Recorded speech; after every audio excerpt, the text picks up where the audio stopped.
നിന്റെ ജീവിതത്തിൽ പിശാചിന്റെ സ്വഭാവങ്ങൾ ഉണ്ടെങ്കിൽ നീ പിശാചിന്റെ മകനാണ്.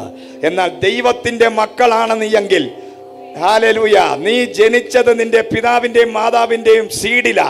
ആ സീഡിന്റെ ഗുണം നീ കാണിക്കും. എന്നാൽ മുന്നോട്ട് പോകുമ്പോൾ ഒരിക്കൽ നീ സുവിശേഷം കേട്ട് യേശുക്രിസ്തു എന്ന രക്ഷകനെ നീ സ്വീകരിക്കുമ്പോൾ നിനക്കൊരു ജനനമുണ്ട്. അത് രണ്ടാമത്തെ ജനനമാണ്.